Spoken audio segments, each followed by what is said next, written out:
నమస్తే, welcome to our channel. నేను మిషాల్ని. కడపలో జరిగిన పెద్ద దస్తగిరి కేసులో జగన్ మేనమామ ఇంకా కాసేపట్లో అరెస్ట్ కాబోతున్నారని వార్త అయితే గట్టిగా వినిపిస్తుంది.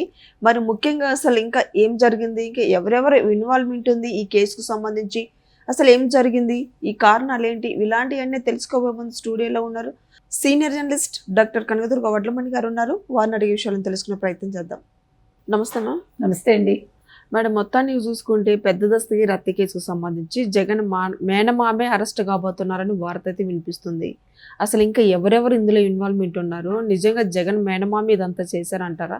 ఏమంటారు మేడం హత్య కేసుకు సంబంధించి? మీకు ఇంకా సందేహంగా ఉందా? చేశారంటారా అంటారేంటి? చేశారనే కదా వస్తుంది. అవును, అంటే మేనల్లుడు ముఖ్యమంత్రి, మేనల్లుడి అండ దోచుకోవడానికి మనకి ప్రజలు మనకి అవకాశం ఇచ్చారు. అంటే ఆయన ముఖ్యమంత్రిని చేసి, సో రాష్ట్రాన్ని అడ్డగోలుగా ఎలా దోచుకోవాలనే కదా అధికారంలోకి వచ్చాము. అవును. మరి ముస్లిం బోర్డు ఏదైతే ఉందో వాళ్ళకి చెందిన ఆస్తులు ఏకంగా 24 ఎంతో మొత్తం 25 ఎకరాల దాకా ఉంది. అవును. దాన్ని ఈయన ఒక లక్ష్మీ కన్స్ట్రక్షన్స్ అని పెట్టి దాన్ని బదలా ఇచ్చేసుకున్నాడు.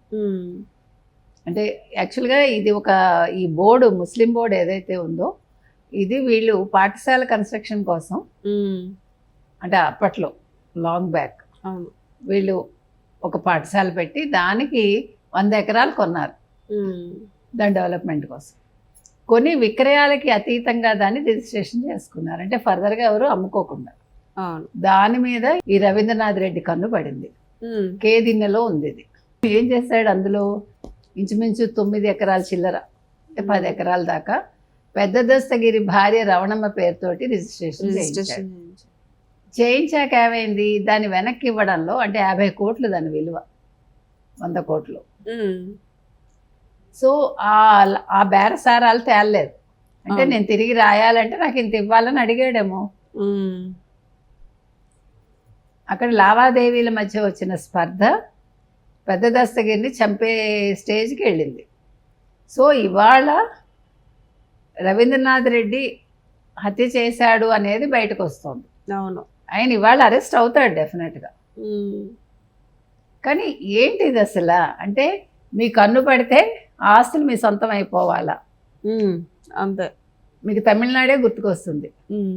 శశికళ ఏ ఆస్తి మీద కన్నేస్తే ఆ ఆస్తి అసలు మీకు మార్కెట్ వాల్యూతో సంబంధం ఉండదు. వాళ్ళు 50 లక్షలు అంటే 50 లక్షలు, 10 లక్షలు అంటే 10 లక్షలు, లేదు ఊరికే అంటే ఊరికే రిజిస్ట్రేషన్ చేసేయాలి. అంటే అధికారం గతంలో జగన్మోహన్ రెడ్డి అధికారం అండ చూసుకుని ఇదంతా చేశారంటారు. అంతే కదా. ఇప్పుడు వాళ్ళకి బాగా అంటే భయం లేకుండా అయిపోయింది. అవును, మీరు కనుక చూసుకుంటే అసలు వివరాలు మనకు ఆశ్చర్యం వేస్తుంది. అదే 9.70 ఎకరాలు అనమాట, అంటే 50 కోట్లు. ఓకే, దీన్ని ఎవరు అసలు కొన్నారంటే ముస్లిం విద్యార్థులకి విద్యను అందించడానికి షేక్ నసీర్ హుస్సేన్ అధ్యక్షుడిగా 1989లో తయ్యబ్ ముస్లిం వెల్ఫేర్ సొసైటీ ఒకటి ఏర్పాటు చేశారు. దీని ఆధ్వర్యంలో ఏం చేశారు, పాలిటెక్నిక్ కాలేజీని పెట్టారు.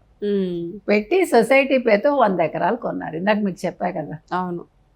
దాన్ని వీళ్ళు ఈ రకంగా కబ్జా చేయడానికి అంటే కన్నేసి ఇంకో కమిటీ పెట్టాడు రవీంద్రనాథ్. ఎవరి ఆధ్వర్యంలో అంటే ఎస్ ఖాదర్ భాష. 2021 నవంబరు 25న ఆయన ఏం చేశాడు, 6 భాగస్వాములతో శ్రీ లక్ష్మీ పద్మావతి కన్స్ట్రక్షన్ పేరిట ఇది మొదలుపెట్టారనమాట. ఇందులో మీరు మాజీ ఎమ్మెల్యే భార్య అరుణకుమారి, తర్వాత కుమారుడు నరేన్ రామాంజుల రెడ్డి, మళ్ళా పెద్ద దస్తగిరి కూడా భాగస్వాములయ్యారు. సో 2024 మార్చి 11న అంటే ఎన్నికలకు కొంచెం ముందు వైఎస్ఆర్ కడప జిల్లా కేదిన్నె మండలం పబ్బాపురంలోని 24.26 ఎకరాల భూమిని ఖాదర్ భాషా కమిటీ ద్వారా శ్రీ లక్ష్మీ పద్మావతి కన్స్ట్రక్షన్ పేరిట రిజిస్ట్రేషన్ చేయించుకున్నారు. సో ఆస్తుల వివాదంలో నిర్వహణకు నిధులు లేక పాలిటెక్నిక్ కాలేజీ గత ఏడాది మూతపడింది. మాజీ ఎమ్మెల్యే రవీంద్రనాథ్ రెడ్డి ఏం చేశాడు, తమ సొసైటీకి చెందిన 100 కోట్ల విలువైన ఆస్తులు కాజేశారని ప్రెసిడెంట్ నసీర్ హుస్సేన్ పోలీసులకు ఫిర్యాదు చేశారు. సో కన్స్ట్రక్షన్ కంపెనీకి రిజిస్ట్రేషన్ అయిన భూమిలో 9.70 ఎకరాలను 2024 ఏప్రిల్ 18న అలంఖాన్పల్లికి చెందిన కనమల రమణమ్మ పేరుతో మళ్ళీ రిజిస్ట్రేషన్ చేశారట. ఈమె పెద్ద దస్తగిరి భార్య మిగిలిన భూములను అదే రోజు మిగిలిన ఇంకొక 3 పేరుతో రిజిస్ట్రేషన్ చేశారు. సో న్యాయస్థానానికి వెళ్తే న్యాయస్థానం ఏం చేసింది, నిషేధిత జాబితాలో ఉన్నాయని చెప్పారు. 2024 మార్చిలో వీళ్ళు మళ్ళీ అక్రమంగా రిజిస్ట్రేషన్ చేయించారు. వాటిని రద్దు చేయాలని వీళ్ళేమో కలెక్టర్ ఆదేశించినా కూడా ఇప్పటి వరకు అది అమలు కాలేదు. మాజీ ఎమ్మెల్యే బినామీల పేరుతోటే ఈ భూములన్నీ ఉన్నాయి. సో మొత్తం మీద ఇప్పుడు కలెక్టర్ ఈ అక్రమ రిజిస్ట్రేషన్స్ రద్దు చేయాలన్నా అవ్వట్లేదు. మొత్తానికి దస్తగిరి మాత్రం, పెద్ద దస్తగిరి మాత్రం చనిపోవటం జరిగింది. అవును, అంటే అక్రమాస్తులు, బినామీలు, లావాదేవీలు, డబ్బులు కావాలని డిమాండ్ చేయడం, రవీంద్రనాథ్ రెడ్డి ఒక హత్య చేయడం. సో వీళ్ళకి ఇది పరిపాటి అయిపోయింది. ఒక ఎంపీ సీటు, ఒక బాబయ్య మర్డరు, గొడ్డలి వేటు, ఇక్కడ 100 కోట్ల విలువైన 24.96 ఎకరాల భూమి, ఒక పెద్ద దస్తగిరి అనే వ్యక్తి చనిపోవడం. సో దీని మీద ఇవాళ బహుశా రవీంద్రనాథ్ రెడ్డి అరెస్ట్ అయ్యే అవకాశాలు అయితే ఉన్నాయి. మరి కూటమి ప్రభుత్వం ఎలాంటి చర్యలు తీసుకోబోతుంది మేడం? పోలీసులు వాళ్ళ విధి వాళ్ళు నిర్వహిస్తారు అంతే.